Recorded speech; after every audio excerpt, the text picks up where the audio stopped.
Hi and welcome back. If you're new here, I'm Sheikh Mohammed. I'm a Microsoft certified trainer specializing in data and AI. With more than 16 years of experience in technology, I work closely with professionals learning Microsoft Fabric, Azure Data, and Power BI. So in this video, we are going to talk about Direct Lake in Microsoft Fabric, but not as a simple feature overview.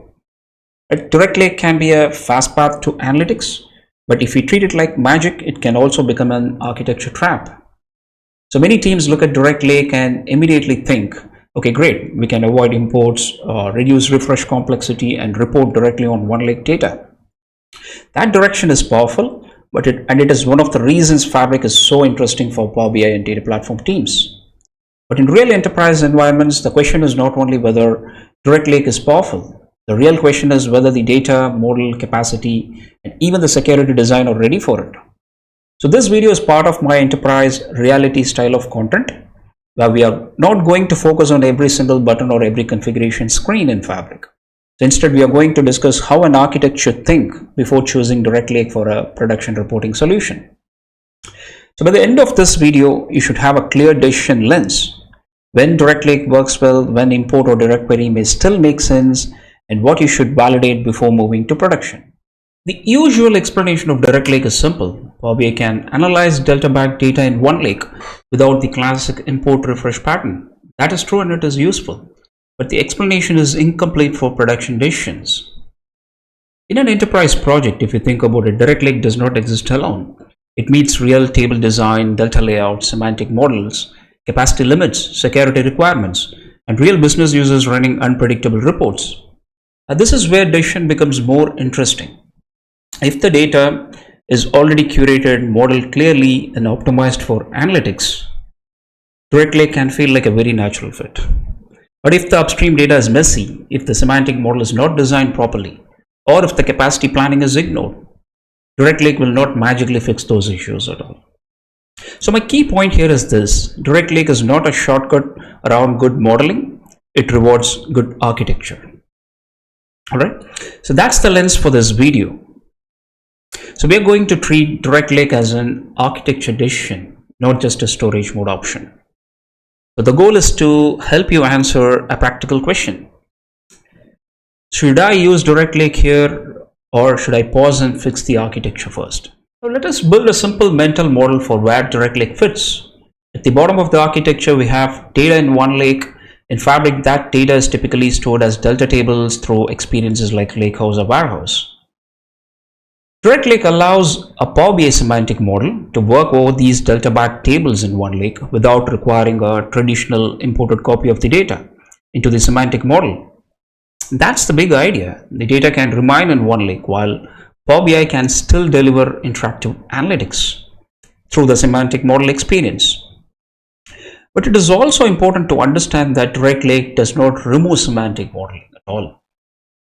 You still need relationships, measures, dimensions, fact tables, naming discipline, and a model that business users can even understand. This is one of the common misconceptions. Some teams hear Direct Lake and think like the lake itself becomes the report model. And that's not how I would think about it. Direct Lake still benefits from clean start schema modeling and a curated serving layer. So another important distinction is Direct Lake on OneLake versus Direct Lake on SQL endpoints. For new models, Direct Lake on OneLake is the recommended direction because it works directly with the OneLake data. Direct Lake on SQL endpoints has different behavior, including scenarios where it can even fall back to DirectQuery when the Direct Lake conditions are not met. That fallback point matters because it can change the performance behavior of a report. The report may still work, but it may not behave the way you expected it from a Direct Lake performance perspective. So the mental model is simple. Direct Lake connects Power BI semantic modeling to delta-backed OneLake data, but it still depends on good data design, semantic modeling, and platform guardrails. Okay, let us talk about the positive case first. When Direct Lake works well. Direct Lake works best when the OneLake data is already intentionally designed for analytics. The first benefit is reducing duplicated data movement. In a traditional import model, you bring the data into semantic model and then refresh it on a schedule. With Direct Lake, the model can work closer to the delta data where it already lives in OneLake. That can reduce refresh friction and make the overall architecture cleaner, especially when the lakehouse or warehouse is already the curated serving layer for reports. And the second benefit is Power BI and Fabric alignment. Direct Lake gives organizations a better way to connect lake-centric data architecture with business reporting, instead of treating Power BI as a completely separate copy of the data estate. And the third benefit is scale potential, right? For large tables in OneLake, Direct Lake can be attractive because it avoids some of the classic trade-offs between import mode and the direct query. So import mode can be fast for users but can create refresh and duplication challenges. Direct query can reduce duplication but may put pressure on the source and can affect interactivity. Direct Lake sits in an interesting middle ground. It can provide a more efficient pattern, but only if the underlying design is ready for it. So I would not describe Direct Lake simply as a faster reporting. I would describe it as a way to align Power BI with the governed OneLake serving layer. That framing is important. If the serving layer is clean, Direct Lake can be a fast path. If the serving layer is not clean, Direct Lake will expose the weaknesses more clearly. Now we come to the most important section, the architecture trap. So when I say architecture trap, I do not mean Direct Lake is a bad feature. I mean teams can make poor assumption around it. So the first trap is ignoring capacity guardrails. The Direct Lake behavior is influenced by capacity, model size, memory, row groups, files, and even other limits. So if teams do not understand those limits, they may expect stable performance without designing for it. And the second trap is fallback behavior. In some Direct Lake scenarios, especially when working through SQL endpoints and SQL views, the model can fall back to DirectQuery if the Direct Lake conditions are not met. That fallback may keep the report functional, but can also hide a performance problem until users experiencing slower reports. So as an architect, I would not only ask, does the report open? I would also ask, is it really behaving in the mode that I expected? Is it staying within the guardrails? Is the user experience consistent under real usage? So those are the questions that you need to ask.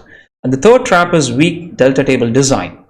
Too many small files, poor table layout, unsupported data types, or even badly designed relationship keys can create reliability and performance concerns. The Direct Lake does not remove the need to prepare data properly. And the fourth trap is security design. OneLake security, SQL endpoint security, and semantic model security do not all behave in exactly the same way, right? So you need to decide where each control belongs. So should access be controlled at the OneLake layer, at the SQL endpoint, in the semantic model through, let's say, RLS, CLS, or through report level permissions? That decision should not be left until the end, right? So security architecture should be part of your design from the beginning itself. So the fifth trap is skipping a realistic POC. A tiny demo model can make any approach look good, but production is different. So real users run real DAX queries, they apply filters, they export, they refresh pages, they use reports at the same time. They create concurrency and unpredictable workloads. So the POC should use realistic data volume, relationships, DAX measures, and realistic user patterns as well. So the practical message is this: most Direct Lake issues are not purely feature issues. They are usually design, capacity, governance, or testing issues. So let us close with the practical decision guide. So use Direct Lake when your data is already curated as delta tables in OneLake, when your semantic model follows clean start schema principles, and when your team understands capacity guardrails. It is also a strong option when the business needs lower refresh friction at scale and when your Fabric data estate is already becoming the trusted serving layer for analytics. But pause. Before using Direct Lake, if the source data is not analytics ready yet, if your model still needs heavy transformation, if you depend heavily on, let's say, SQL views or SQL security behavior, or if the tables are poorly optimized. Also pause if you have not tested with real workloads, right? So do not make this decision from a small demo alone. Import may be still useful in many scenarios. Direct query may be still useful in some scenarios. We don't know that. Composite patterns can also be useful. So Direct Lake is not about replacing every other storage mode. It is about choosing the right mode for the right architecture. So my final view is this.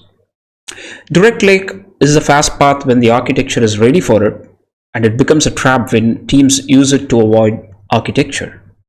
So in case if you're planning a Direct Lake model, look at your data layer, semantic model, capacity, security, and let's even the test plan together. So that's how you avoid surprises in production. If this video helped you think about Direct Lake differently, share your scenario in the comments. Are you planning Direct Lake on OneLake, Direct Lake through SQL endpoint, import, or DirectQuery? I would love to hear how you're thinking about the decision itself. Please consider subscribing to my channel if you're interested in such type of content. Also, please share it with others. Thanks for watching, and I'll see you in the next enterprise reality topic. Bye-bye.